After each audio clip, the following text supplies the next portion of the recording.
It's almost showtime for big-hearted stories. While you're waiting, take a look at the goodies available on our silent auction.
While you're waiting for Big Hearted Stories to begin, check out the program.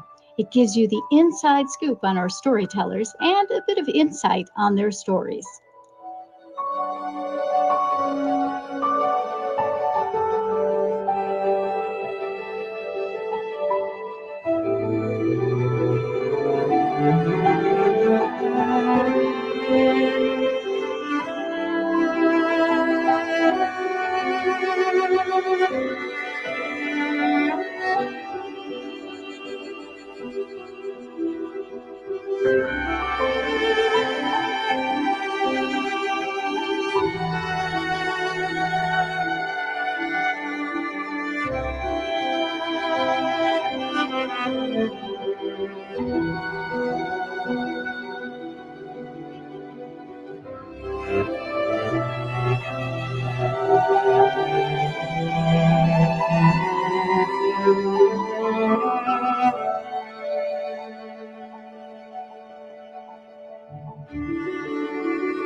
We're so happy you're here. Our show will begin soon, so get some snacks, a beverage or two, and find a comfy spot to settle into.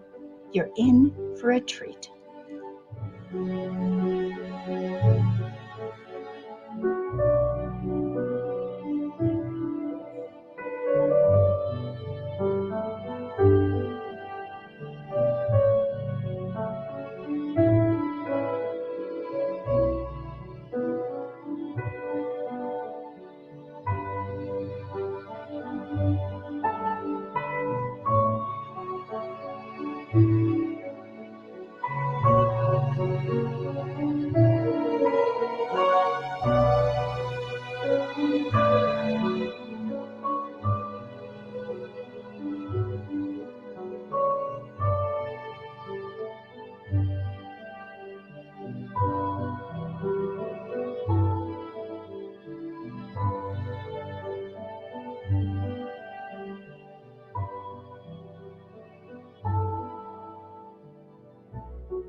Good evening, and welcome to Big Hearted Stories. Our program will begin in 15 minutes. You already have the best seat in the house. Make sure you have some good snacks, and we hope you enjoy the show.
Welcome to Big Hearted Stories.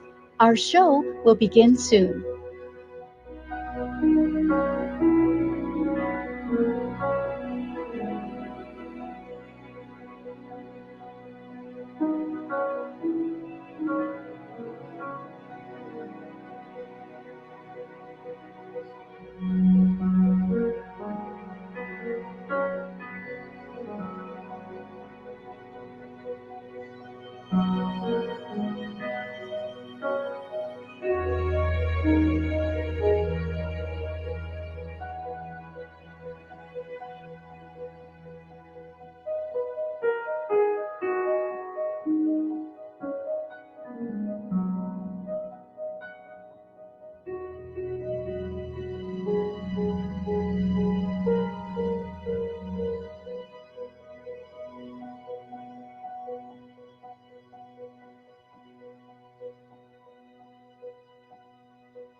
And now we're pleased to share with you a special video from our presenting sponsor, Memory Lane.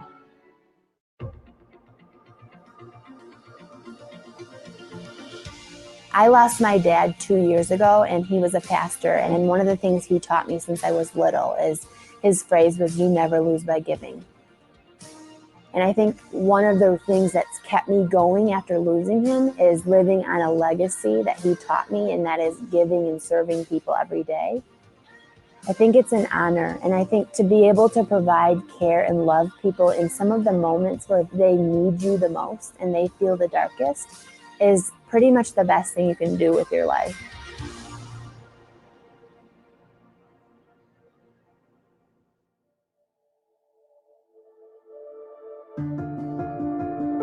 One of the reasons I opened Memory Lane is from seeing how things were in the industry and the places that I had worked previously. And I knew that in all the places I had worked, I would never want to put my mom there.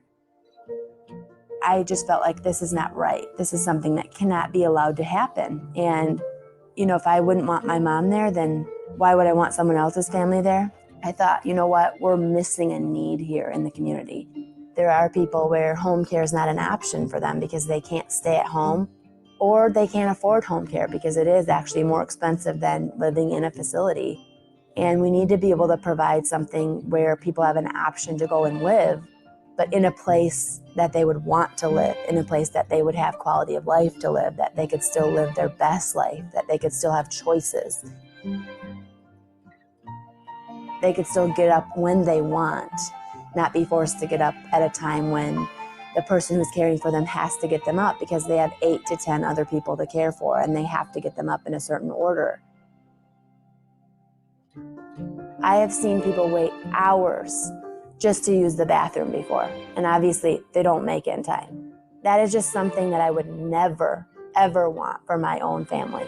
So when I opened Memory Lane and I made decisions based on the care, I thought, if my mom was here, would I want this person working here? Would I want, how many people would I want one person caring for if they were also caring for my mom? Or if I was making the food, would my mom like this food? That kind of stuff. And that's really where the concept of Memory Lane came from.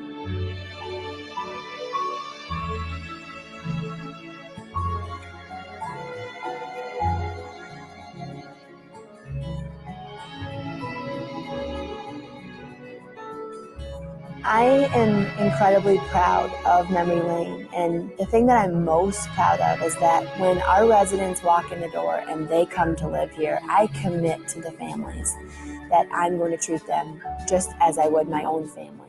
And I honor that commitment with everything inside me. I fight for them just like I would my own mom. And I'm proud at the end of the day that I can leave knowing that they're going to get just as good of care when I'm here as when I'm not here. And I make sure that they're happy for as long as they're with us, no matter where they're at in their illness or what happens. They're always going to be my family here at Memory Lane.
Welcome to Big Hearted Stories. We're so glad you're here.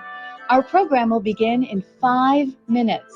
You already have the best seat in the house. We hope you enjoy the show.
Good evening and welcome to Big Hearted Stories. Showtime is just 2 minutes away.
Welcome to Big Hearted Stories. Get comfortable. Our show is about to begin.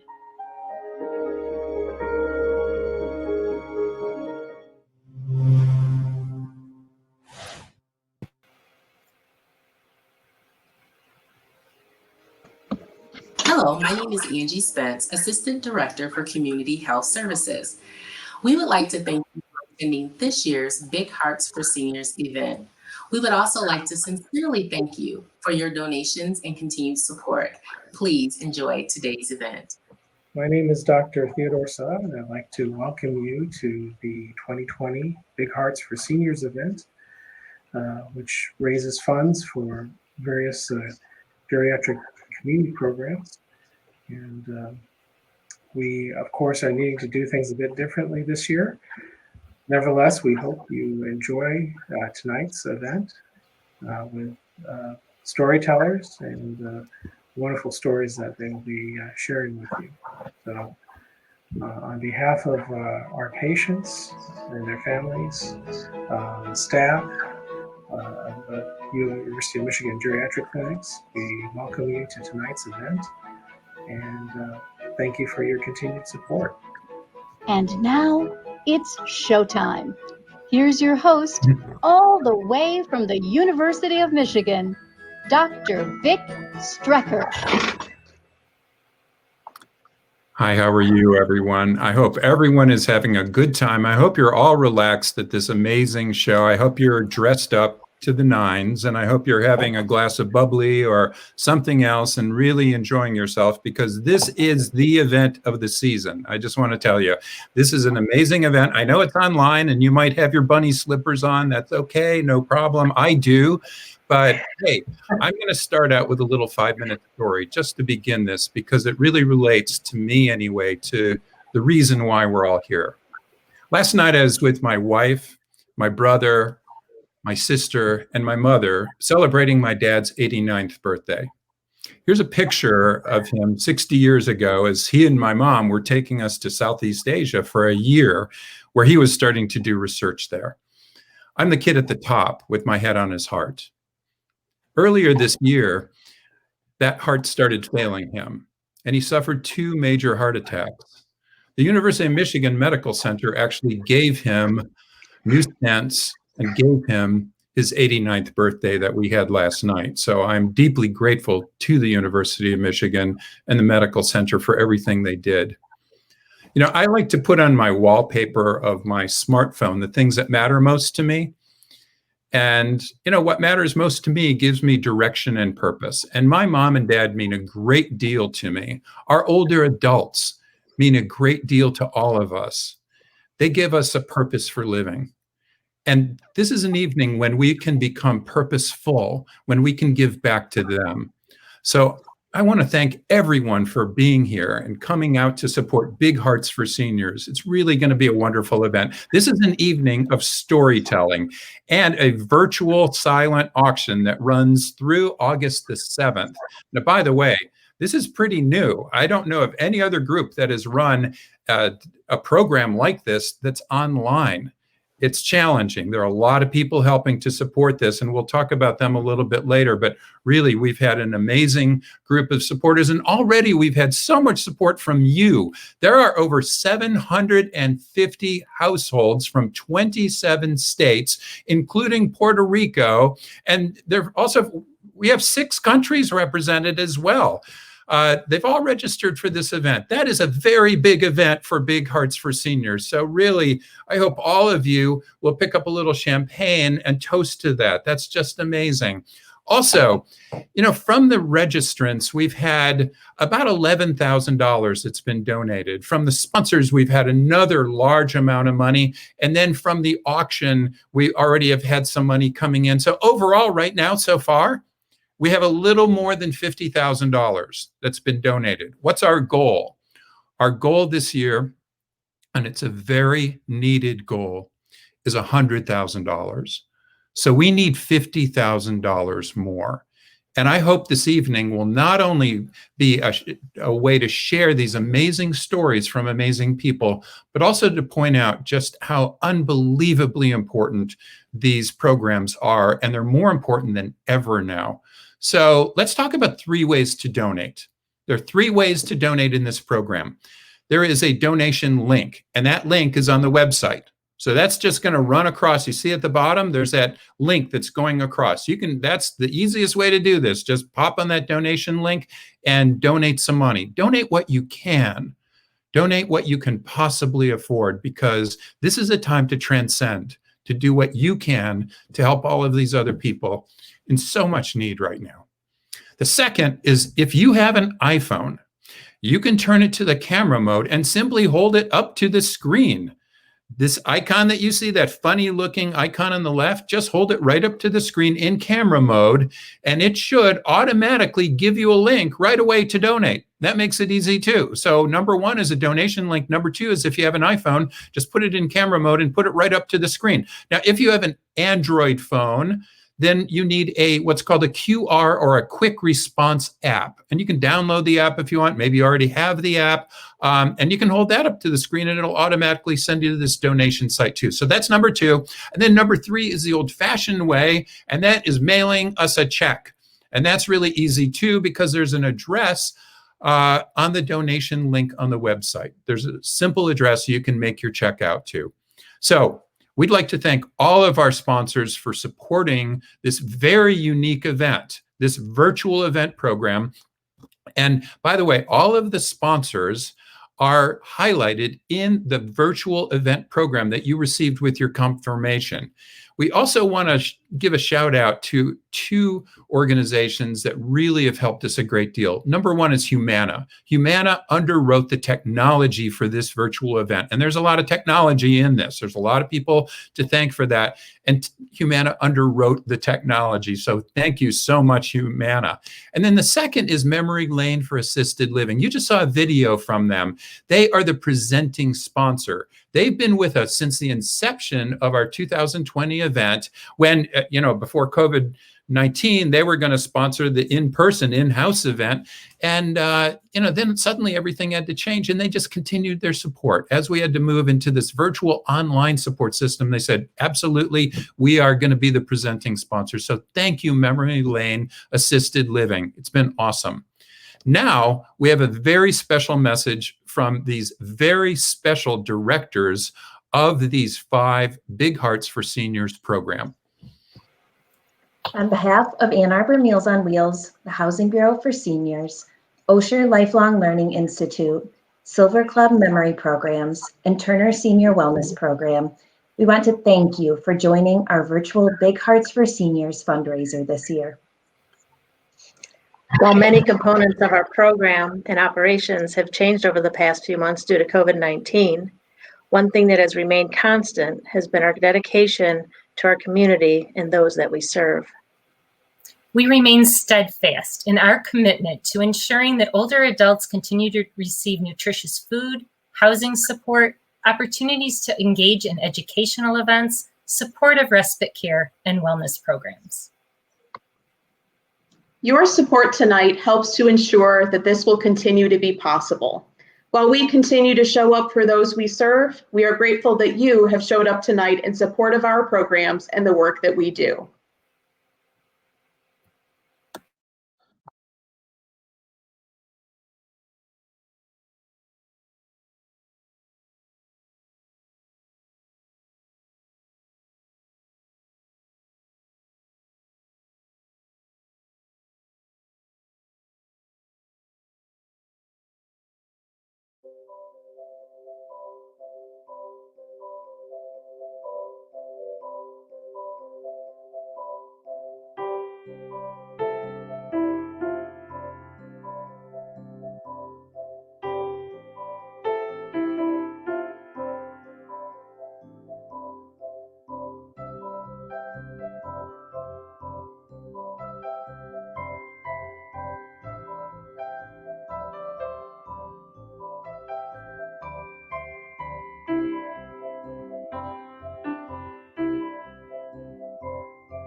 Thank you so much. Wow. And you know what? We missed Jennifer Howard in there. And so, Jennifer, would you like to talk about your program?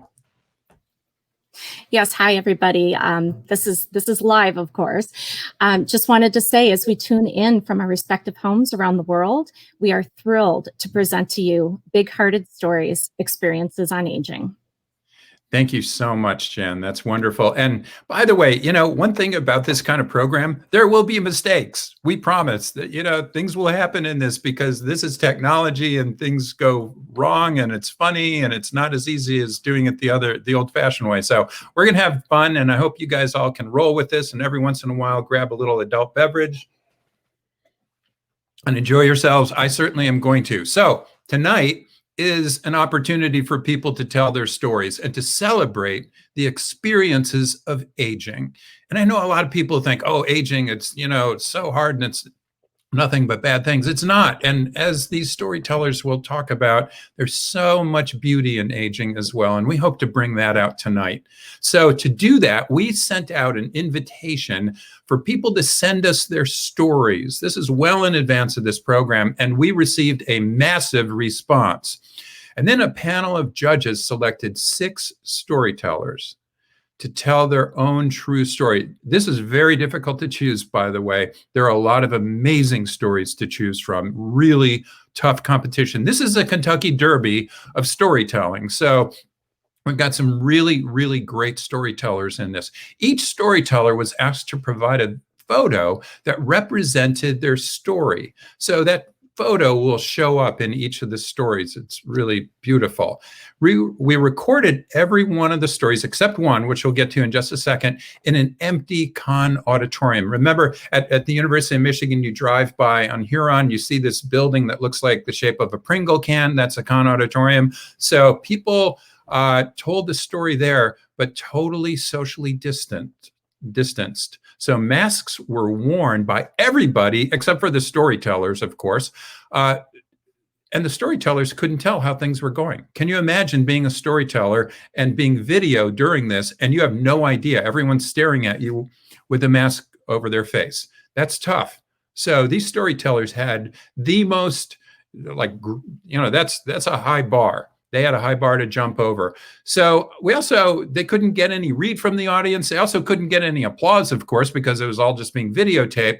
And I know that you might not be able to applaud, although of course you might want to. That's cool if you want to go ahead and applaud at your home. But please, if you want, let us know whether you liked the story by using the chat feature. You can pop in just a way to go, or, how about this, or it reminded me of this. So use the chat feature. Let's share. Let's be a community all together. Even though it's a virtual community, let's be a community this evening, okay?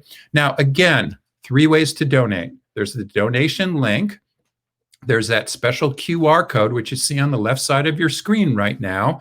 And on your iPhone, you can just hold the camera app on your iPhone up to the icon, and it should just automatically connect and send you to the donation site. Or if you have an Android, it requires a QR scanner app. And number 3, you can just send a check by mail to the address on the website. So also, by the way, remember, there is a silent auction too, and that's going on until August 7th. All right, so I'd like to kick this off a little bit. My wife and I have talked about what we would like to give to this. And I want to make sure you can donate anytime during this show, okay? You can donate during a storyteller. You can donate right after. You can donate while I'm blabbing all the time. You can donate whenever you want, okay? It's important to think about that donation in those 3 different ways, wherever you're going to do it. But I want to say this. My wife and I would like to get that rolling, okay? So we're going to match the next $5,000 that comes in. So Jerry and I are going to match the next $5,000 that comes in. So you're going to double your money, okay? So from all of this, we hope we're going to just kick off everything and get $10,000 more dollars. We want to blow the doors off what we have ever done in the past, because you know what? We need it. These big hearts need it more than ever right now. There's no better time. There's no better group, in my opinion, that you could donate to. Now, let's start off with the first storyteller. Let me introduce storyteller number 1, Roger Parker. Roger grew up on a farm near Ann Arbor, listening to his grandfather's stories. And by the way, he's been a United Methodist preacher for 40 years. So he knows how to tell stories, right?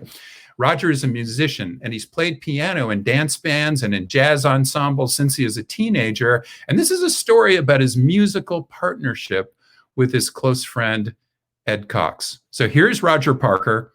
His story is titled Salt and Pepper.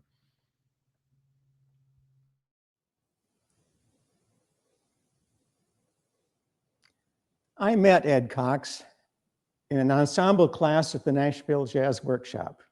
He was playing tenor sax and I was on the piano.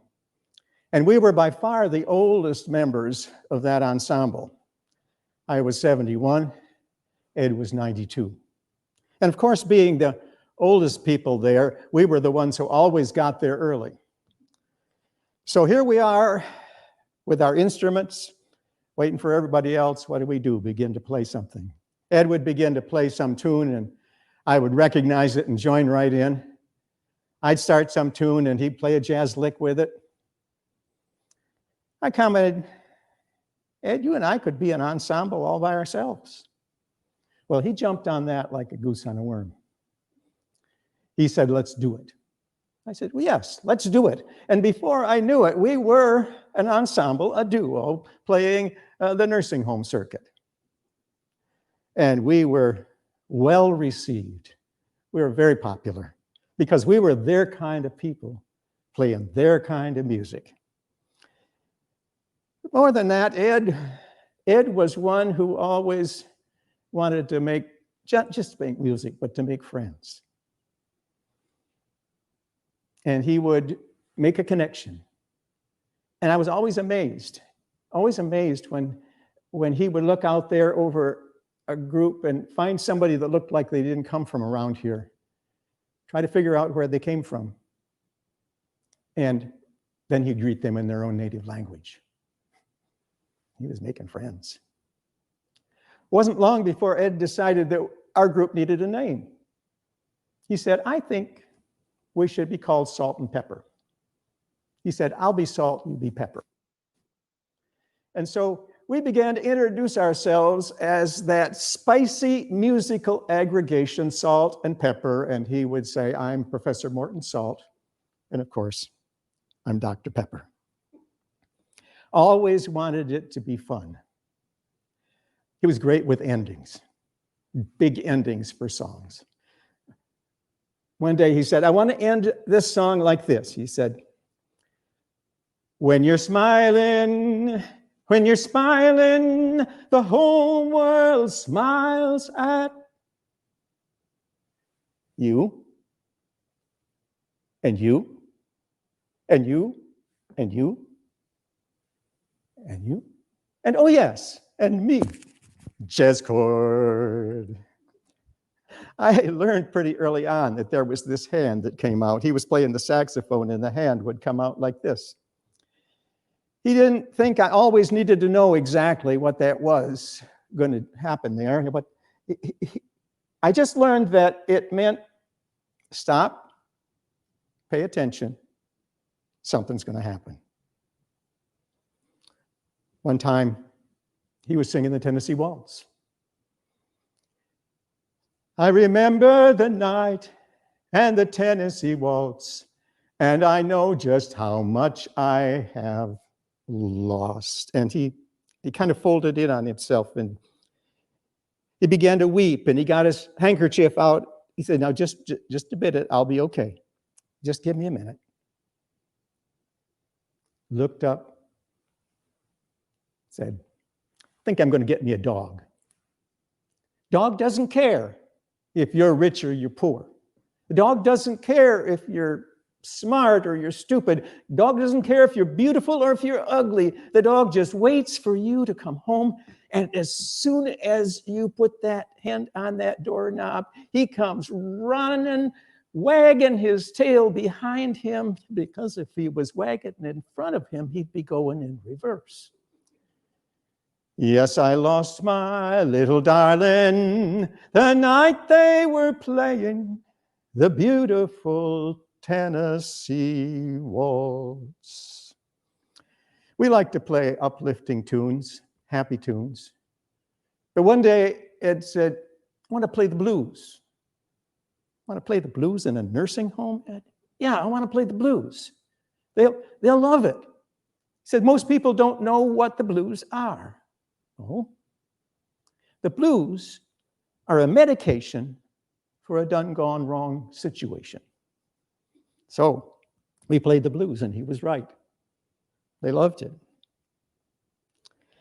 Well, one day I called Ed about a gig, waiting for him to say, let's do it. And there was a pause. He said, I can't come. Can't come? No, can't come. I'm in the box. You're in the box? I'm in the box. I'm in the hospital. Well, you know how it is when you have to get up in the middle of the night and you have to go. And if that happens too often, it can become irritating. Well, if you have to get up in the middle of the night and you have to go, but you can't go, that can become a medical emergency. And Ed was in the hospital. I was there visiting Ed, and he was ready to go. He wanted to get out of the hospital and get on with our nursing home circuit gigs. And the doctor came in, and they began to talk about what it would take for him to be ready to be discharged. And then he said, Mr. Cox, now you know that you have an advanced case of colon cancer. And that we talked about this and we've decided not to do surgery and not really to treat it. So it will get worse. And Ed said, I know.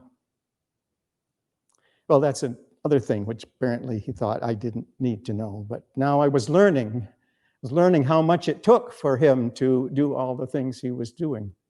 I learned that when he got up in the morning on the day of a gig, he immediately had to get into his finery. Because if he didn't, he wouldn't be able to get his feet into his wingtip shoes. And he did not want to go anywhere without those wingtip shoes. But we kept on going. We kept on playing.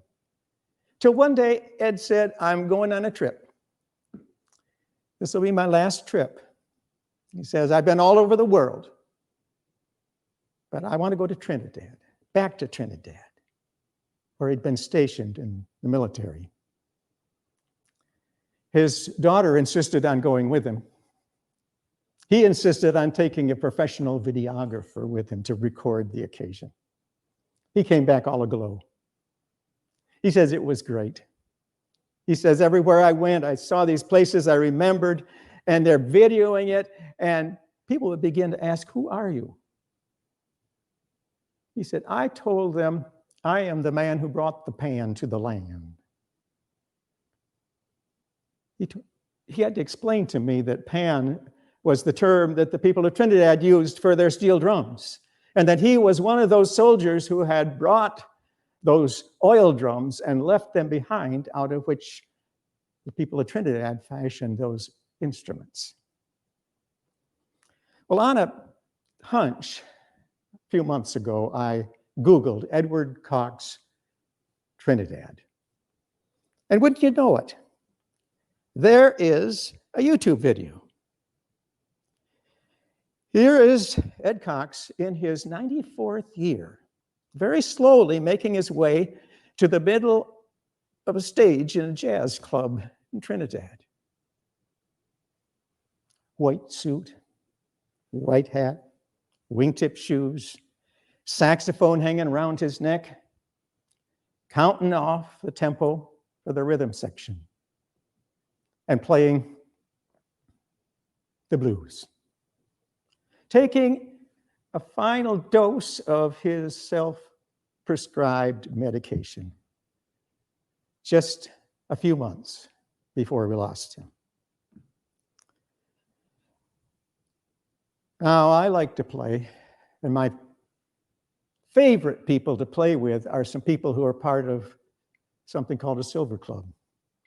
We have a great time together. I do miss my old duo buddy.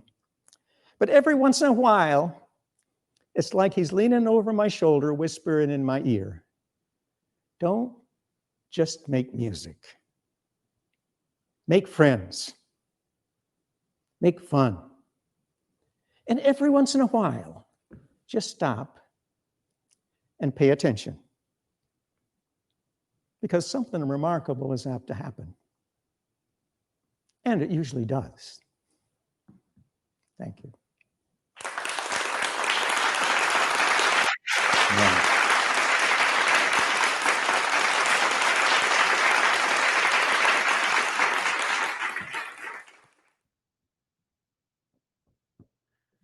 That was so amazing. Roger Parker, thank you so much. As you were speaking, it reminded me of something Steve Jobs said as he was dying of pancreatic cancer. He told the 2005 Stanford class of graduates at the commencement address that death is life's change agent. It's the single best invention of life. That's an interesting thing to say, but one thing that we know as we grow older is that we're exposed to more people who then pass away.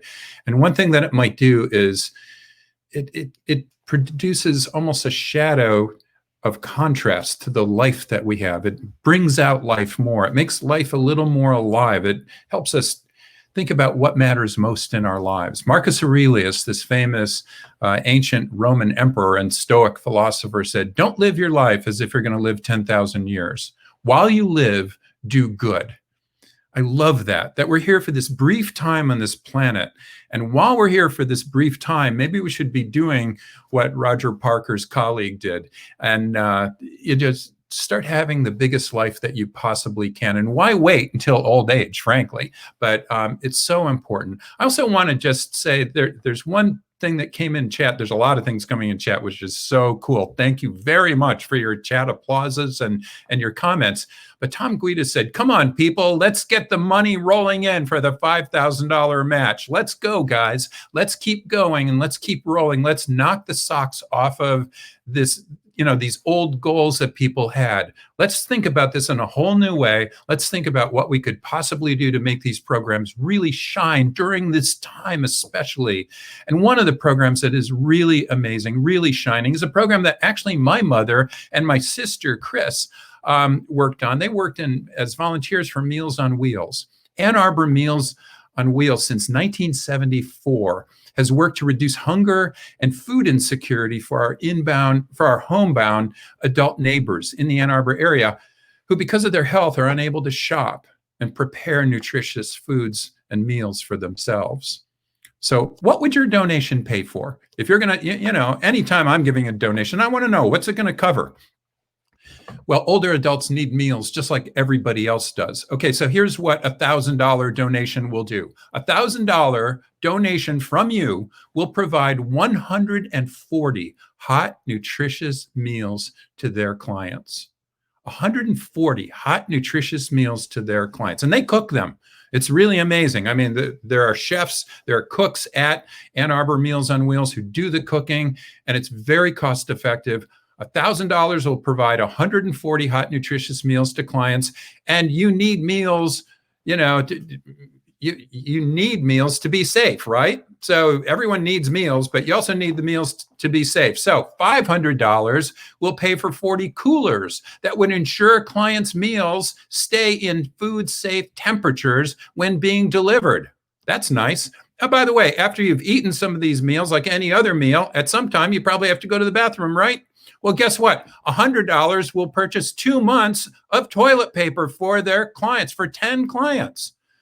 $100 will purchase 2 months worth of toilet paper for 10 clients, and they supply that. So better wash up, right? Well, guess what? $25, if that's all you can afford, fine. $25 will provide a bottle of hand soap for 20 clients. You see how important this is? Any amount of your donation will help these people in Ann Arbor Meals on Wheels. Here's a letter from one of their clients. Dear Meals on Wheels, office members, cooks, and all volunteers, thank you for your hard work during the serious epidemic, this difficult time. You're still delivering food to our home. I get emotional even thinking about this. It's not easy. We appreciate your warm-hearted help. These people need us. They need you. Please try to be generous. There are 3 ways to donate. There's a donation link. There is the QR code for your phone, and you can just send a check in by mail. Do what you can. Now, by the way, I'm already crying, and I haven't even gotten to storyteller number 2, Margaret Flannery. She is amazing. COVID-19 caused a lot of our plans to change. And this event is a good example of that, by the way. The time we were supposed to record Margaret called in to say she had been exposed to COVID-19 and didn't want to put anyone at risk. Now imagine you've applied and you get accepted, you can tell your story. And she was kind enough to say, look, I know somebody who's been exposed. I was around them. I don't want to hurt anybody. That's what this greatest generation does. This greatest generation is really the greatest. We have to support them. So anyway, after we recorded all the other stories, we went to Margaret's home with our video crew and we recorded her story outside in her garden. And Margaret is feeling fine now, thank goodness. And we're delighted to share her story with you. This is a story about a birthday celebration. It's an unexpected kind of birthday celebration, and it's on the other side of the world. So this is storyteller number 2, Margaret Flannery, Lake Rara. In 2018, my friend Anita Adhikari invited me to visit her homeland, Nepal. One of the places we were to visit was Lake Rara, which is the highest freshwater lake in the Nepali Himalayas. It's about 10,000 feet. I had never heard of Lake Rara, but sure, why not? The day before my 72nd birthday, 4 of us, Anita, Bina, Sandy, and I, flew in a small plane between the mountaintops to a tiny village, Tulsa. And we landed on one runway with 2 men out there flagging us in between the mountains. Then began the 6-hour hike up to Lake Rara. It's a good hike and it's beautiful. It's not terribly steep. It's not rocky. And it's very green. Reminded me of Michigan. And it's totally beautiful. There's no tea houses, there's no bathrooms, there's no homes, there's nothing there. No McDonald's, just beauty. We arrived at Lake Rara just as the sun was setting. And our guide, Shambo Lamadong, had made 4 reservations for us in the only hotel at Lake Rara. And, you know, we each wanted our own room. So there were 4 reservations.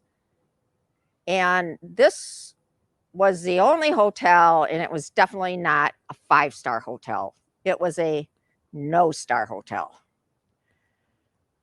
I went to the bathroom through this tiny hallway, and the bathroom was a squatty. And fortunately, it was really dark and no electricity because it was yucky. It was really, really bad. I went back out to the courtyard, and Shambo came and told us something happened to the reservations. There are no reservations in the only hotel. There's no room. There's lots and lots of people in the courtyard and horses and a big bonfire because this is Dashain, a major Nepali holiday. There's no room. And we're going to spend the night in the courtyard with the rest of the Nepali people. I was tired and hot and dirty. We decided to eat, and it was served on a plank of wood out in the courtyard with a big pot of dal, which is lentils, and a big pot of rice and hot water. And we took our plates into a small room, about big enough for an 8-foot wooden table. That's all that's in there. And it's dark. And I sit down and start eating, and it's good food. And then we notice at the head of the table is a man butchering his goat. Right there. And yeah, it was blood and guts. Really yucky. We went back out to the courtyard, and Shambo said that they had taken pity on the 4 little old ladies, and they were going to give us a tent. And not only a tent, but 3 blankets and 2 pillows. And we were very fortunate and very happy not to be in that hotel and in a tent. We crawled into the tent and fell asleep. We were all tired, and we were nice and cozy. And along about 12:30 at night, I wake up shaking uncontrollably. And we're worried about altitude sickness because that's deadly, and we're so high and we're far away from any medical help.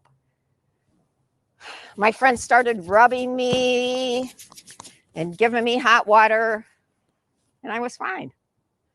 I was just cold. And it's after midnight. And my friends realized it's my 72nd birthday, and they sang happy birthday to me. It was wonderful. With the moon overlooking Lake Rara. It was great. In the morning, we went back to Tulsa, the tiny village, and stayed with a family in their home. We stayed with Prem and Sita and their 2 daughters. And Anita told Sita that it was my birthday and that I didn't eat sweets. Later in the afternoon, Sita brings my birthday cake, And in the middle is a kerosene candle and plain boiled potatoes. And it's the perfect birthday cake for me. I loved it. It's the best birthday cake ever. And the potatoes called to mind my Irish heritage. Of course, I love potatoes. It was great. I love Nepal and I love the Nepali people. And I came back to Michigan last year and began the old lady task of, throwing out the boxes and boxes of junk that I have. And I found a vision board, which I had made about 30 years ago. A vision board is a poster board where you put pictures or words or things representing what you want in your life, what you envision for your life. And I had pictures of a bike these are pictures I tore out of a magazine, and something about work and my daughter, who's very special, wonderful daughter. And I like to travel. And so I had, torn out a magazine, a picture to represent travel, just random picture. And there in the right-hand corner is a picture of Lake Rara. I was astounded. Remember, I told you I'd never heard of Lake Rara. This was just a picture I tore out of a magazine. And I ended up there. You can dream it, it will happen. Recently, I made a new vision board for myself. And right in the middle of the vision board is a big heart. I think I'm going to fall in love soon. Thank you.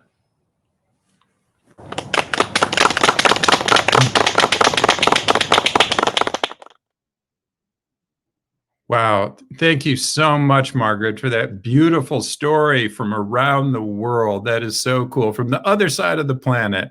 And by the way, I wanted to mention, we just got a message in from a woman named Wen Yu Shi. Wen Yu Shi just texted in saying, here from Shanghai, China. So we have people watching this from all over the world. That is just so awesome. Way to go, guys. Now, here, I'd like to talk just briefly about another program, the Housing Bureau for Seniors. The Housing Bureau for Seniors helps older adults find secure, safe, and stable housing, as well as other services that are necessary to maintain people's health and well-being. Now, what would your donation do to help?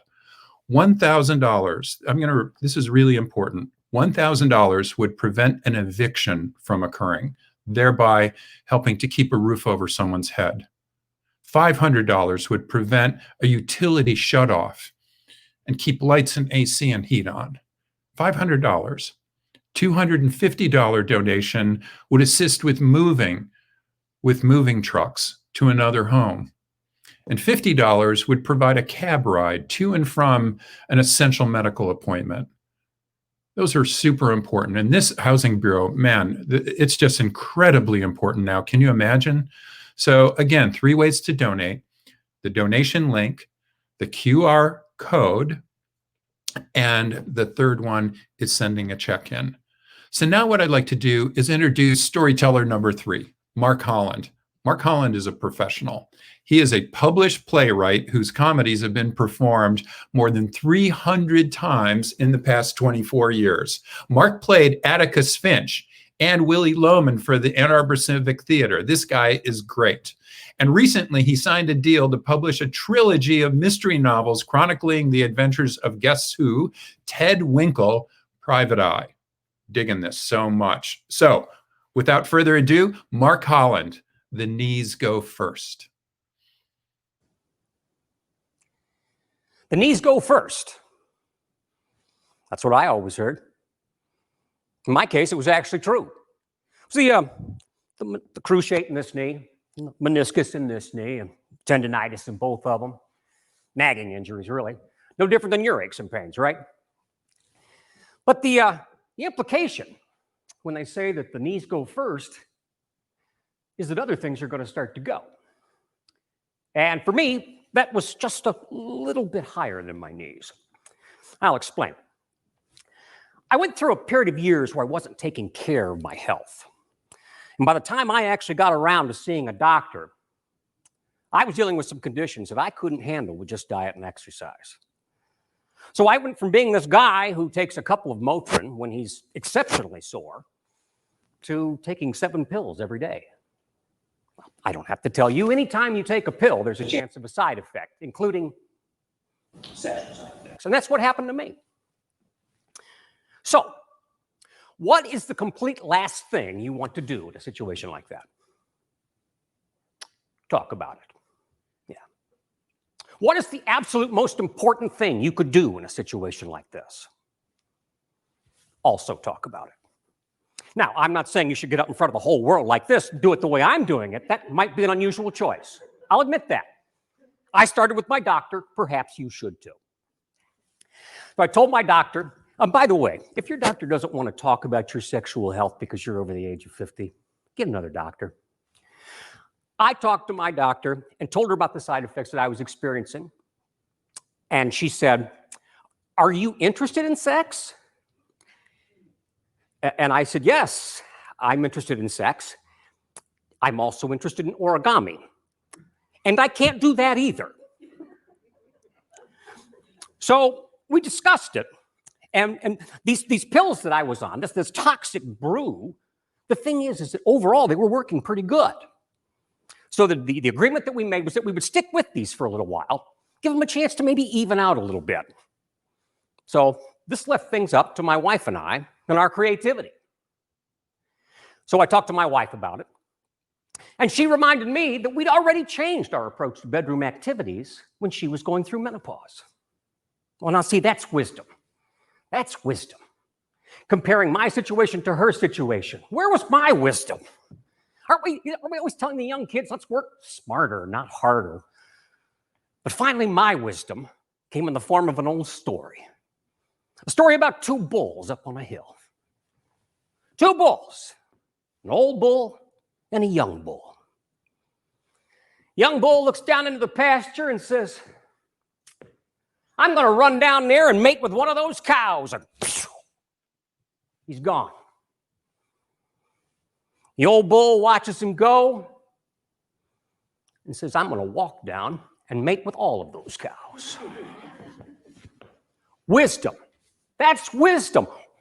What am I in such a hurry about? What are any of us in such a worry about? I'll tell you. We tend to get into a pattern, don't we? There's a step 1 and a step 2 and step 3. And even though there may be variations, our expectations don't change. But what if it's not step 1, step 2, step 3? What if it's just step 1? What if it's just step 2? What if it's 1, 2? What if it's 2, 3? What if it's 1, 3? Who cares? Who cares? For us, we had to remember that on the other side of that door was no one waiting for their dinner. There was no one waiting for help with their homework. Our time was our own. And here is your worst case scenario. Worst case scenario is you spent time in the arms of somebody you care about. Cares about you. Hopefully for a long time. Now, conversely, if it's been a long time since we got to step 3, it can happen very quickly. And then we just look at each other and we smile and say, well, hey, we're not getting paid by the hour. See, we got to have a sense of humor about it. We have to. Even though we're more skilled at many things, few of our parts work as well as they used to. So, yes, my problem was a little above my knees, but the solution was a little above my shoulders. Because your brain is the most important sexual organ. Use your creativity. Be patient. Have a sense of humor. Talk about it, and you can get through this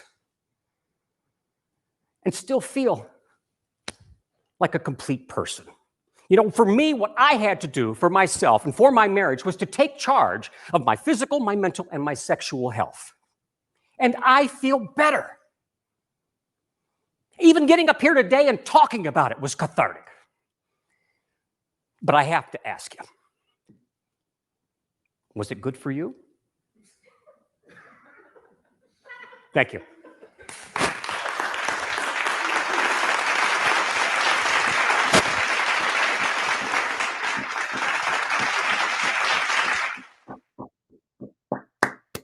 Wow. Wow. I am blushing.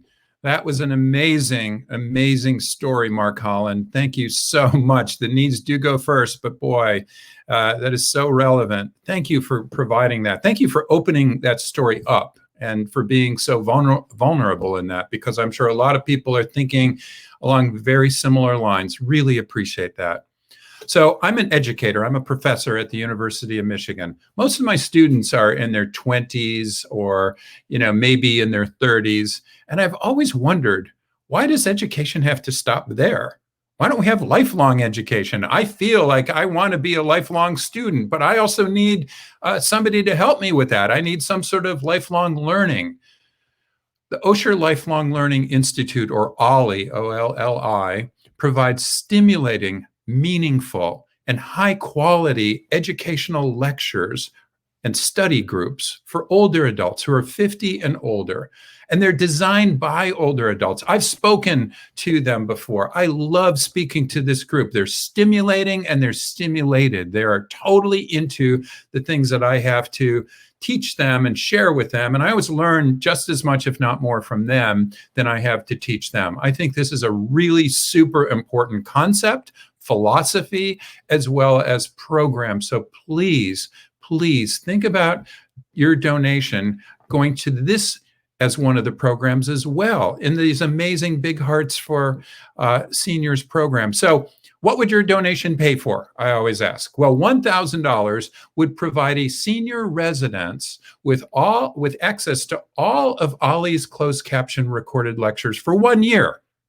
That's cheap. Imagine how much tuition at the University of Michigan costs. That is so inexpensive, and it's providing so much for a person for a whole year. $500 gives 3 members access to their Thursday lecture series. I think I've spoken in a couple of those. I love that. $250 provides a member with the opportunity to go to 2 educational day trips. That's wonderful. And especially when people can get together, that's going to be so relevant. $50, if that's all you can provide, that's fine. Provide what you can. But $50 will provide an annual membership for 10 lectures in OLLI's Distinguished Lecture Series. Talk about lifelong learning. And then finally, $25 provides a member with an annual membership fee. $25. Maybe multiply that by 10. Maybe multiply that by 100. See how many people, older adults, you could give an annual membership fee to so they could be part of this lifelong learning that we all so deserve and need, frankly. In March of this year, OLLI had to transition all of their programming to online. That is not trivial. I know that for a fact. And they had to do it within just a few weeks, and they did it. They did it. They provided lifelong connection and continued stimulation during COVID-19. These are brave hearts. These people are amazing people. They are innovative. They're incredibly hardworking. They're very serious professionals, and they take their profession and what they do extremely seriously. And we really do deserve to give them some money. We give a lot of other things to a lot of other programs. Let's think about what we could do for these older adults and for these amazing programs like OLLI. So now let me introduce storyteller number 4. Storyteller number 4 is Carolyn Rose. When I saw this, it was so beautiful and so fun. Carolyn Rose is a retired nurse who now works with people living with dementia. I'm sure all of us know some people who have dementia or some degree of memory loss. And she uses the power of song to reach them and to make a connection. So with that, Carolyn Rose Stone singing with Strangers. Let's see if you remember this one. Dum dum dum dum dee doo wah, a doobie yay yay yay ah. Whoa whoa whoa whoa wah. Only the lonely, only the lonely. That's Roy Orbison, his first big hit, 1960. And I was in junior high when I heard it, and I misheard the words a little bit because I thought he's finally written a song for an only child. And I was an only child. I sat at a table with my father and me and my mother, who was a compulsive talker. She couldn't control her talking, and she did it all her life. I would hastily eat, and my dad would too, and we would split, and he'd go to his newspaper, and I'd go to my room to play golden records. And in my room, I would sing to the girl in the mirror, and I would sing to my dog, and if it was summer, I might go outside and sing to the honeybees in the clover. My dad loved music too, and on a Saturday morning when my mother would go off to Safeway, we would listen to his music, his favorite. And his favorite was Hank Williams. But I had heard my mother tell him in no uncertain terms, you cannot play Hank Williams in this house because he is a drunk. That's how it sounded. So my poor father had to wait until she was gone, and then he'd pull it out and we'd play the sad songs first, which would be like Cold, Cold Heart and Walking the Floor Over You. And then the happy song was always Hey Good Looking.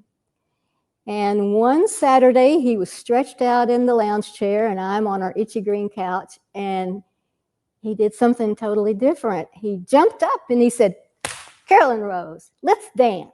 And I said, yeah, sure. And I'm a little girl, so he's bent over like this, and he's dancing with me with a swing step, and he twirls me around, and then he picks me up just like that. And I'm right here in front of him. And he is saying, hey, hey, you're good looking. What you got cooking? And I took that to mean everything's going to be all right. In high school, in 11th grade, I made a big decision. I decided that I wouldn't talk to adults for the whole school year. So I stopped talking. I stopped talking. All I wanted was someone to listen to me, to ask me, what's wrong? And no one did. In adulthood, I got married and I went to college, and my husband and I were Bob Dylan addicts. We loved all his songs. And we would learn all the lyrics and sing along, and then I went out and got bold and bought myself an acoustic guitar. And I learned how to play by listening to Peter, Paul, and Mary. Their chords were pretty easy. And we'd get it out when we could sing something that I could play, and sooner or later, it sort of got left in the case, a little more. And then one year, it was in the back of the closet. And then maybe a decade, and it was in the yard sale. Things like that in adulthood happen, you know, you drop things like that. I slowly stopped singing. It slipped away. I didn't even realize it. But later in my years closer to retirement, I had friends who invited me to come sing with them. And they had been singing for years, and it felt like heaven. I had my own harmony, we were having fun, and it was the key that unlocked that locked door. And now I've sung with him 15 years. One fall, I was walking over to my bus stop on Packard, and there was a woman's voice, really loud, coming down the street, and I looked, and she was coming toward me and singing loudly, and she was singing opera, Italian opera, right there on Packard Avenue in Ann Arbor, Michigan. It seemed so strange, and I thought, is that legal, you think? But then I thought, I want to do that. I want to be able not to sing opera, but to be able to not worry about what people thought of my voice anymore, not at all. And right on the heels of that, looking at retirement, I said, I am going to saturate my life with music. And it was not a goal, it was a commitment, and I've kept it. One day I had to catch an A-Ride cab, and the radio was on when I was in there, and it was Roy Orbison again. And he was singing In Dreams, that tragic song, strong, tragic voice. And his voice hit me like a sonic boom. And I hadn't heard his voice in 50 years. And that emotion was right there, the same. That's what music can do. And I told the driver how much I love the song. And he said, I do too. I missed all those old guys. And I took that to mean the dead guys, the musicians who were dead. And we started naming them off. We got a long list going. I got Janis Joplin in there and Buddy Holly. And we were laughing. And I said, well, you sound like you're a musician. You seem to know a lot. And he said, I do. I play my little Stratocaster. I do, and I sing. And I said, oh, were you ever in a band? And there was a little pause. And he said, yeah, I was with two friends, and we sang gigs for 30 years. And then he told me that they had fallen out. And apparently it was something terrible, because he said, I can't go back. And those 4 words were like this, like the sonic boom. I knew what that meant. So before we were done, we were singing together one of the band's old songs, and he started it. I didn't even have to say it.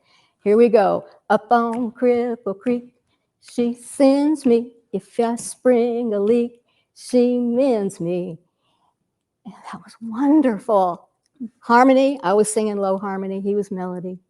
We sang all 4 verses of that thing, and we did 2 choruses at the bottom. And I even got the woo-woos in from Levon Helm, I got them all in. It was wonderful. And I got out to say goodbye, and I said, you might want to think about looking for someone to play with you, since you said you don't really have anyone with you. And he said, you're right. You're right. I want to see you again. And I said, well, I want to see you again too, because that's the best cab ride I've ever had. And that was the truth. My mind, my precious mind, is a jukebox. And I will never, ever turn it off again. Thank you.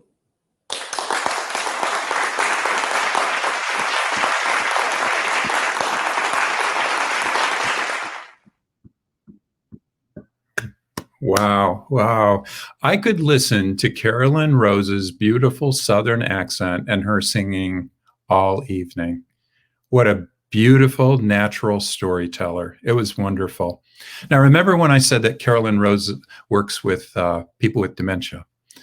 The Silver Club Memory Programs, one of our Big Hearts for Senior programs, provides socialization and engaging activities for individuals who have mild to moderate memory loss, while they also provide respite for their families. How important is that? If you're a caregiver of a person with moderate dementia, that can be a half-time to a full-time job, literally 20 to 30 hours a week, just taking care of that person.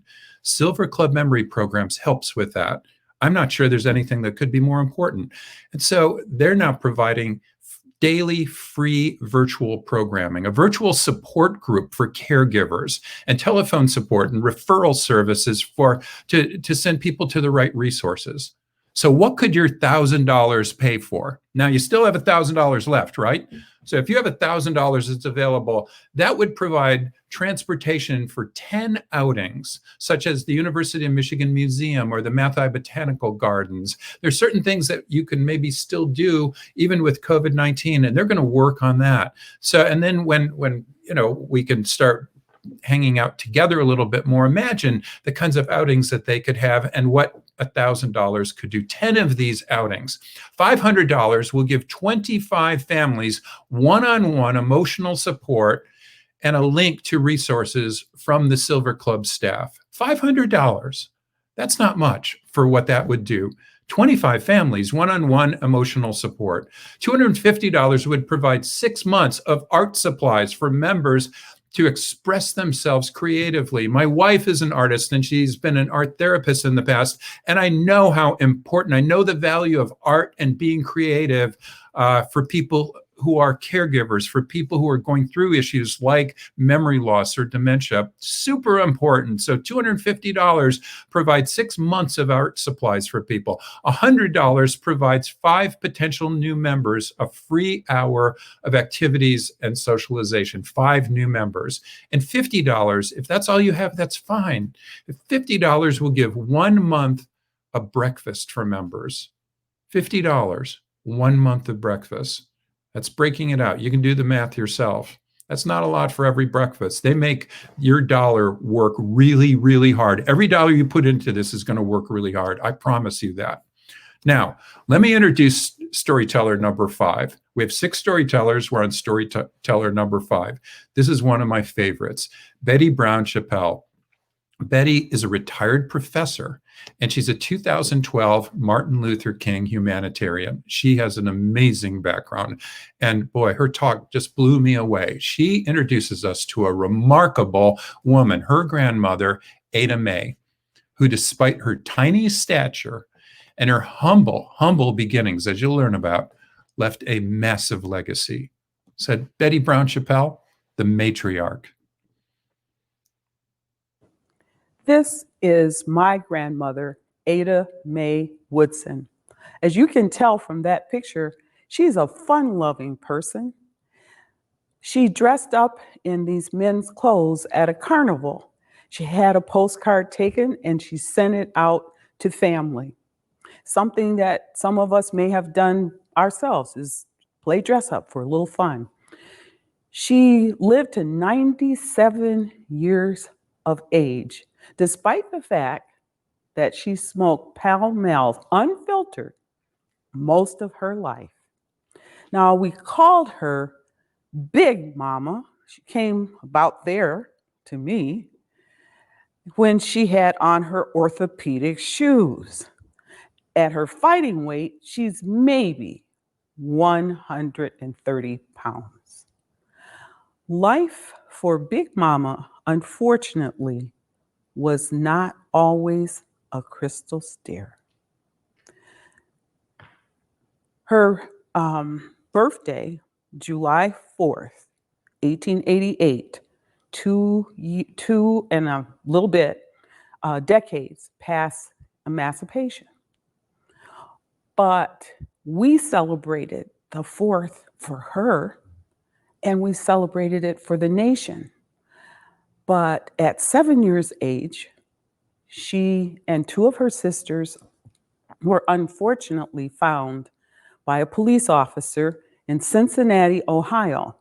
She was born across the river in Owenton, Kentucky, but they didn't have a facility for children there. And he took these 3 daughters, these 3 sisters, to the Cincinnati House of Refuge, which you all might know as a poorhouse. She stayed there until she was 14 years of age. At 14, she went to work for the Stafford family. And how that happened is the Stafford family chose her from a group of children. They took the children from the House of Refuge across the river to the courthouse. The children are lined up, infants to teens, and then the families walk by to see if they want to take one home. Ada Mae, we want you. What they wanted her for, they wanted her to take care of their 3 children. So she's almost a child, really. At 14, I was a child. She's a child, and she's now responsible for 3 other children. She's sleeping in a closet every night, and someone in that household tried to molest her. And I suspect out of desperation, she met a man casually around Owen County somehow, and his name was James Garfield Brown. They got married instantly. I know why he married her. At that point in her life, she was stunning. And then at 15, she had the first of 8 children. 7 survived. Now, unfortunately, Papa Brown was not a particularly good husband. He sometimes, I think, used the money in ways that shouldn't have been used with all those kids. And worst of all, he abused her physically. And the last straw for her was when he broke her collarbone. He moved away very quickly, and his sons by then are older, and they protected their mother. While he's away, she's making her way in the world, but then he dies. And at that point, her life gets a few crystal stairs. The sons rehab what I now know of as an auto repair shop for their mother to have a home. Now, I don't know as a child that this is formally an auto repair shop. I just know that when we go to visit her, my dad says, "All right, you kids, sit still, don't touch anything, don't break anything, and be quiet. Don't you fight. I don't want to hear any mess out of you." And we did exactly what he said. But we figured, boy, she's rich. She has to be rich because all of the things we have to do just to visit this precious home. No, and now I realize it was a rehabbed auto repair shop because you had to almost take your life in your hands, just put your foot on the floor at night to go to the bathroom because it was so cold, especially in the winter. You almost stick to the floor. But as time went on and she met a gentleman, his name was Thomas Metcalf. She met a gentleman and they fell in love. They were on the train. He was a cook and she was a passenger. And there's a glorious picture of the two of them together. She's standing in a white dress, floor length, off the shoulder. And he's got his arm around her. And they are at a Bachelor and Benedict party. So she has a partner, and they made that little house larger so they could have larger gatherings because the family is growing and growing and growing. She also has card parties. I know this because I have a picture of people laughing and playing cards. She's gardening, and she has a little dog. And so life is pretty good for her. But I thought to myself when I recall her, I said, how in the world did she manage to nurture all of those people when she's almost a child herself? Well, there are a number of things that she did. We talked about her being fun-loving. So she had fun with me. I played pickup sticks with her. And then another cousin, Gwen, she said, you know, Big Mama got down on the floor with me in her late 70s, maybe 80s, and played jacks. And not only did she get down on the floor with me, she enjoyed it. She's laughing, and she loved to crochet. And she even tried to teach me, but I am all thumbs, couldn't do it.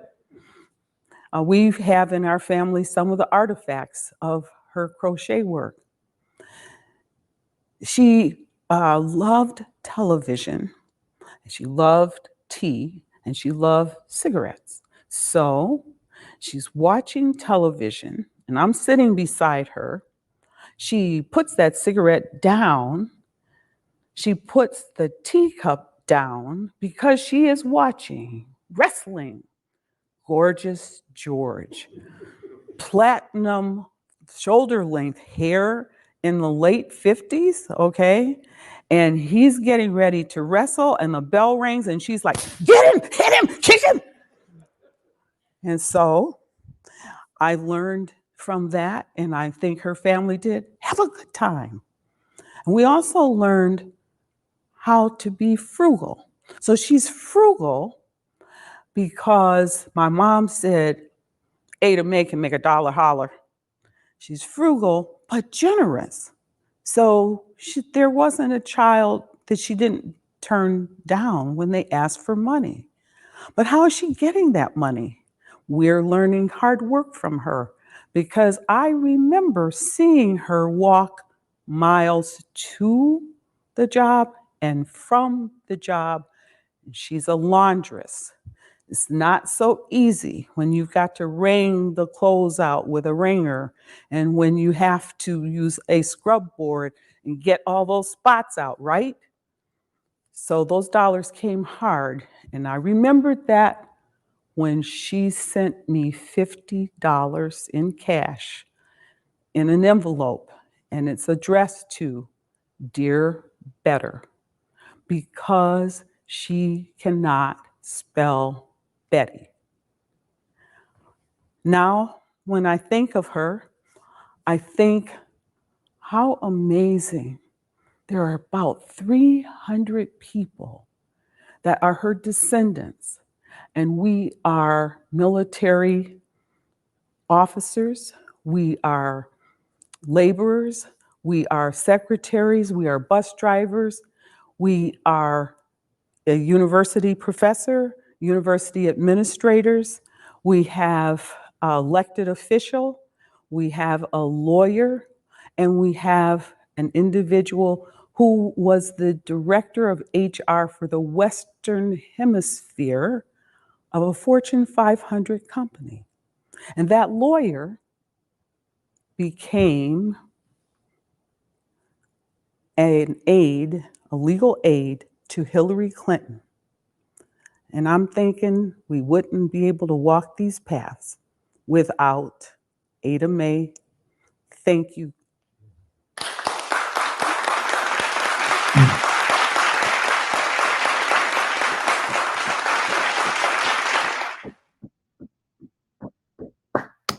Wow. Thank you so much, Betty. And a toast to Ada Mae. I so wish I could have met her.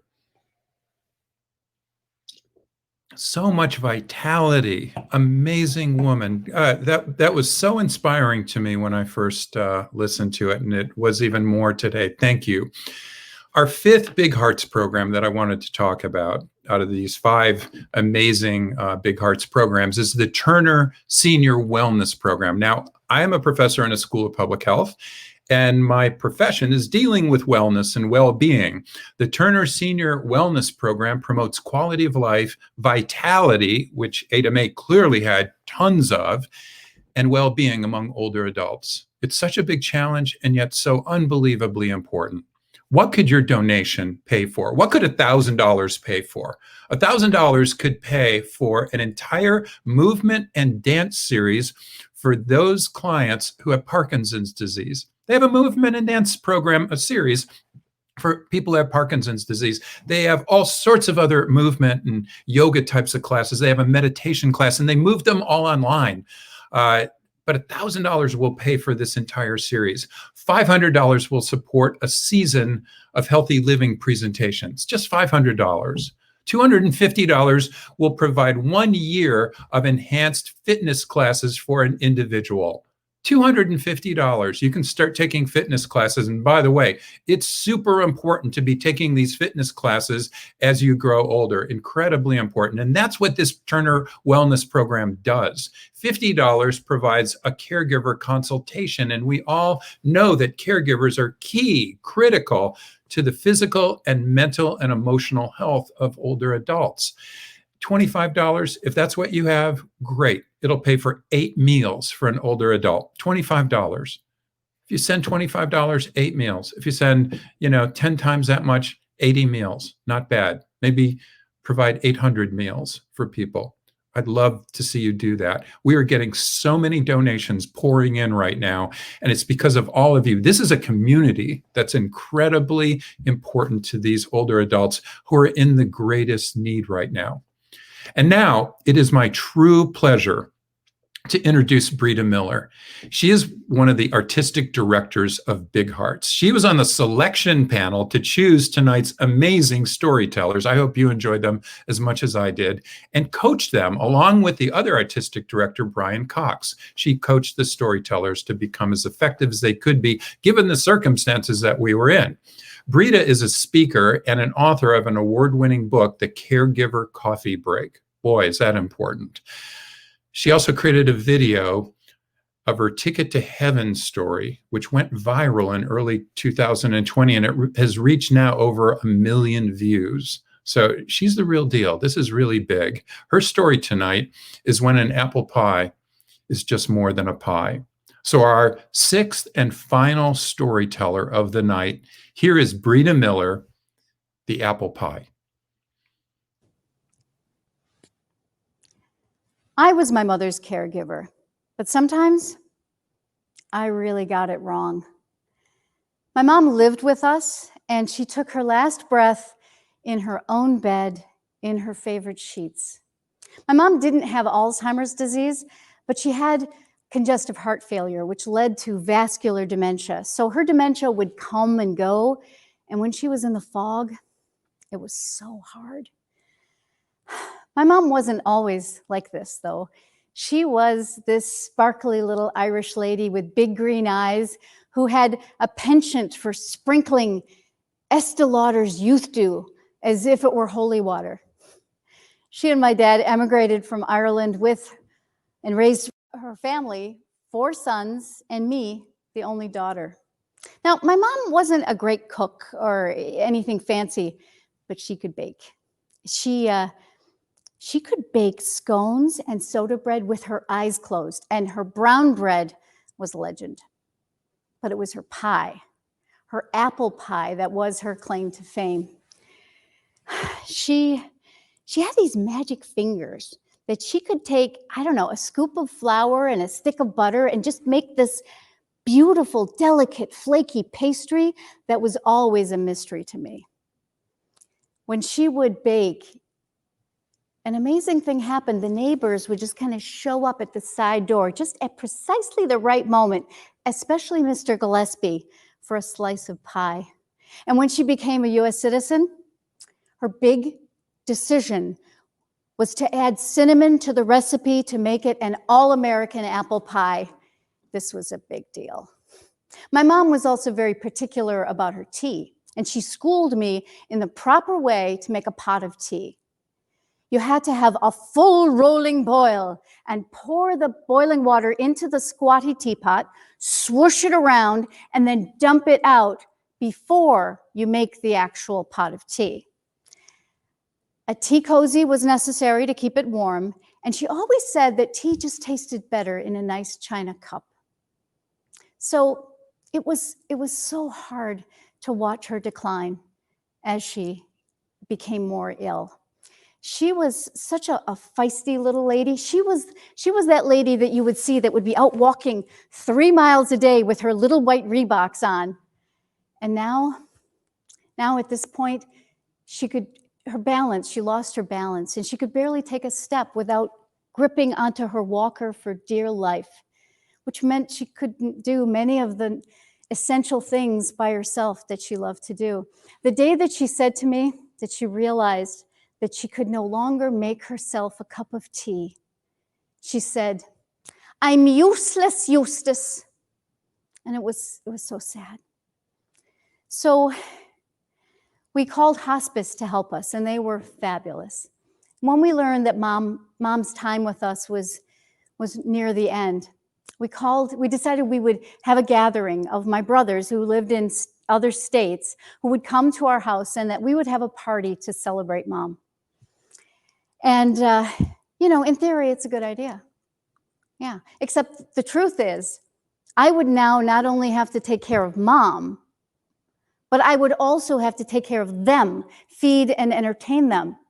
And in this rickety old farmhouse that we had, which, 3 teenagers in various stages of immaturity, 2 dogs, a husband who worked midnights. I have a pesky day job with an office in my home so that I could care for mom 24/7, who's 85 with dementia, and we're going to have a big party. What could go wrong? Yeah. Well, anyway, my brothers were really excited to come up and for everybody to be together. And my brother Donna called mom to say how he was looking forward to seeing her and that he couldn't wait for a piece of her delicious apple pie. And that was when things went south. From that moment on, she never stopped. Are we making the apple pie? The boys love my pie. You know, can we make apple pie today? Every day, all day long, for weeks. That's all I heard. Apple pie? Is today the day we're making apple pie? Now, I have to tell you, I did not inherit my mother's magic fingers, the gift for pastry. I've tried, and it has not ended well. No, usually it's like a gray mass of something sticky and very salty, you know, from the tears. And I would get in such a tizzy about this that my kids know what a conniption looks like. Not good, not good. So I called my brother. What were you thinking? Don't you know what you have unleashed? You know, you're talking about the pie. That's all she's talking about. I got to make the pie. I got to make the pie. The boys love my pie. You know she can't make a pie anymore. That means I have to make the pie, and I don't do pie.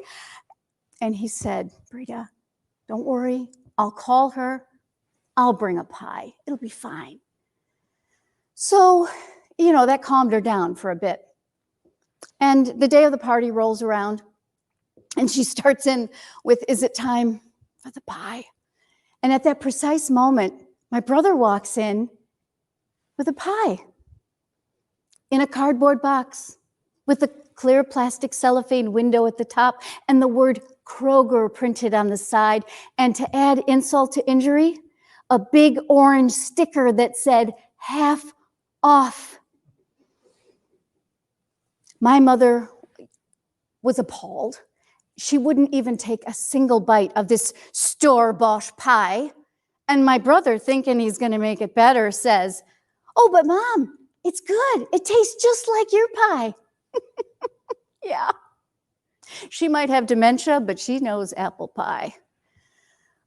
Anyway, we were able to divert her and avoid Piegate, and it all ended well. So they all left, and I was wiped out. The next day, I'm packing away her good china, and I hear it again. Are we making the apple pie? Are we apple pie? The boys love my apple pie. And I want to scream and say, Mom, we already had the party. We don't have to make the apple pie. It's okay. But she was obsessed, and every day she was asking about this apple pie all the time. I'm loading the washer, and I hear the rumble of the walker down the hallway. And I know what's coming next. And I hear, apple pie? Did you get the good apples, the Granny Smiths? This would be apple pie is great. I think I'm going to lose my mind. I am the poster child of a stressed out, burned out, exhausted caregiver. I can't take it anymore. If I hear the word apple pie one more time, I'm going over the edge. And at this point, I realized that for the first time in my life, I need professional help. If this goes on, I could go before her. So I find the name of a counselor, I call, I make an appointment. And he says, so tell me why you've come. And I just let it go. I tell him how exhausted I am, how stressed out I am, how I'm not sleeping at night, how I have so much to do, and how hard it is to take care of everybody. And my mother is obsessed with making an apple pie, and there's no need to make the apple pie because my brothers have already been here, and I'm not good with pie. I don't even like pie, and I don't know, I'm going to lose my mind. And he's such a good listener. And I knew he was going to be supportive, and he was going to say, you know, you're right. Boundaries are good things. We have to set limits. You know, you're right. But he puts down his pen and his pad of paper. He leans forward and he says, Brita, you got to make the damn pie. I know, you're busy. You got a lot to do, but just pick a date on the calendar, write it down, tell your mother you're going to make the pie, get the ingredients, and then just do it. You won't regret it. Fine. So I get all the ingredients, I lay them out on the counter, I put an apron on me and one on Mom. And then I hand her the paring knife that she's always loved. And she starts to peel the apple. Now, my mother did not believe in apple peelers.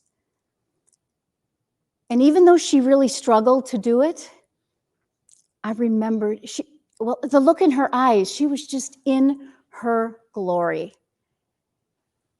She used to be able to peel an apple in one unbroken curly ribbon of peel. And it reminded me of how when I was a little girl, she would curl my long brown hair with those magic fingers into ringlets or banana curls with big bobby pins and set them that way. So she couldn't really peel the apple. So I finished peeling all the apples and then slicing them according to her directions. Mary Kelly would not be rushed. We put them in the big mixing bowl with the right spices. I gave her the wooden spoon so she could give it a couple of good stirs, which she did. And then we had the dough, the dreaded pastry. And she gave me really specific instructions, and I did my best. I had the big old rolling pin, and I'm rolling it back and forth and sideways and whacking it, and she's giving it a whack, and there's flour everywhere. I mean, it was on the counter, on the floor, on the dough, and all over me. I looked like the Pillsbury Doughboy. I got it to an acceptable thickness and wrestled it into the pie plate, and then we had to arrange the slices just so. And as we were doing that, our hands touched. And I remembered how she used to tell me when I was practicing my Irish step dancing to point my toe just so and hold my arms loosely at my sides as she had been taught in Ireland. We put the lid on the pie crust, and I used that little knife and trimmed the edges all around. And she asked for a scrap of dough and the knife again. And then she cut out 3 little leaves in the pastry and told me to place them right in the center of the pie crust. So I did. We put it in the oven, and when it was done, presented the pie on the table in front of her. And the look on her face was something. She was able to eat a few bites of pie along with a nice cup of tea in her china cup. And she said to me, "This is the best pie I've ever made." And you know, I felt so ashamed. How could I have been so clueless, to be so focused on all the caregiver things, all the things that I thought were so important of organizing and keeping the train running and doing all the stuff, that I missed the most important thing of all. And I was so grateful to be called out before it was too late. Because, you know, it was never about the pie. It was about making the pie. And on that afternoon, I got such a wonderful gift. I stopped being her caregiver, and I was able to be Mary Kelly's daughter. Thank you.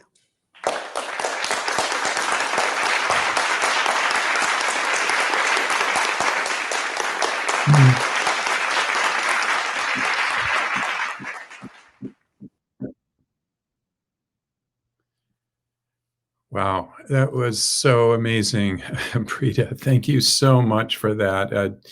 It put tears in my eyes. And I want to thank you, Brita, and I want to thank all of the other team for putting together this amazing group of storytellers.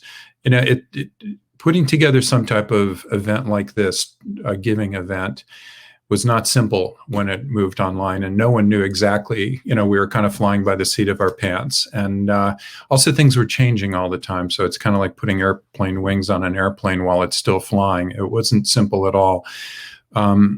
but Brita and the rest of the team, the leaders of these Big Hearts for Seniors programs, really wanted to tackle this, and I'm so impressed with them and what they've done. They are real heroes to me. We're all going through a very tough time right now. We all feel a lot of stress from this pandemic every day. Some people feel a lot more stress than others. The people who we're trying to give our donations to feel stress that's so much more difficult. Can you imagine what some of them are going through right now? Seniors who are essentially locked up and quarantined, who are scared that if they get this virus, that they'll die from it. That's a very different experience than many of us. People who can't see others, we can't see our senior adult friends and loved ones. It's really, really difficult for everybody. But the question right now, as we're closing up right now, is can we become purposeful in this pandemic? Jonas Salk developed the polio vaccine, right? You remember him? Jonas Salk, by the way, was a researcher, guess where? At the University of Michigan. He was a researcher right in our School of Public Health. And here's what he said a little later in our lives, in his life. He said, our responsibility is to be good ancestors. Our responsibility is to be good ancestors. Betty Brown Chappelle's grandmother, Ada May, was a good ancestor. Brita's mother was a good ancestor. Can we look back and say that we were good ancestors? We'll look back and say these people that we're supporting are good ancestors, but let's take ourselves out 10 years from now, 20 years, 50 years, 100 years. Let's go to our grandchildren and their children, maybe even 200 years from now. Will they be able to look back at us and say, they were good ancestors? The people in this community right now in this meeting, are you going to be a good ancestor? Because a big part of being a good ancestor is being purposeful and focusing your attention and your goals on the things that matter most. These senior adults are the people, the things that matter most, among many things. We have other things that matter a lot too, and that's wonderful. And we should be giving to that. But boy, I'm not sure I can imagine a better place to start donating your money. It's so important right now. So let's be good ancestors. Maybe if you can give what you can. Maybe if you can even rethink and re-give a new donation as well. Maybe if you've already given a donation, you can go to the silent auction and get something really cool and maybe overpay for it. Won't that be cool too? Because you'll feel so good about that thing that you got. And there are some amazing things on the silent auction. So I'd just like to close this by thanking everyone who created this. They did an amazing job. And in particular, I want to thank all of you for being here, for being so generous and so kind-hearted to this Big Hearts for Seniors program. Thank you so much.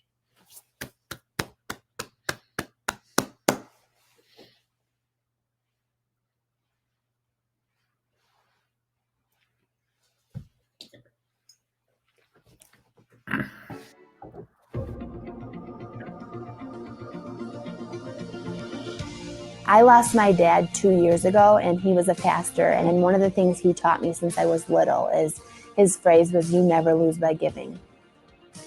And I think one of the things that's kept me going after losing him is living on a legacy that he taught me, and that is giving and serving people every day. I think it's an honor, and I think to be able to provide care and love people in some of the moments where they need you the most and they feel the darkest is pretty much the best thing you can do with your life.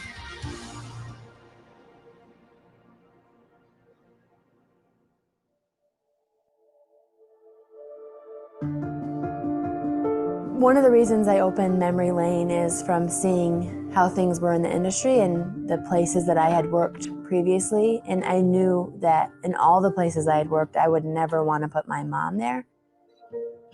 I just felt like this is not right. This is something that cannot be allowed to happen. And, if I wouldn't want my mom there, then why would I want someone else's family there?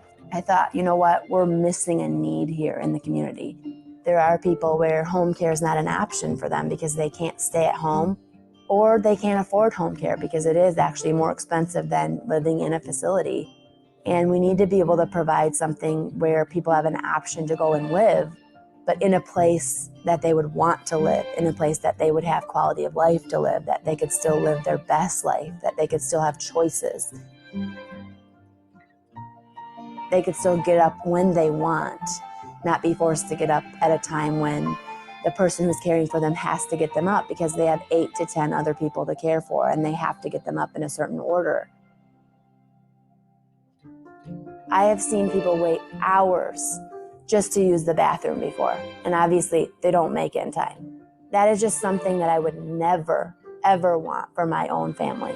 So when I opened Memory Lane and I made decisions based on the care, I thought, if my mom was here, would I want this person working here? Would I want, how many people would I want one person caring for if they were also caring for my mom? Or if I was making the food, would my mom like this food? That kind of stuff. And that's really where the concept of Memory Lane came from.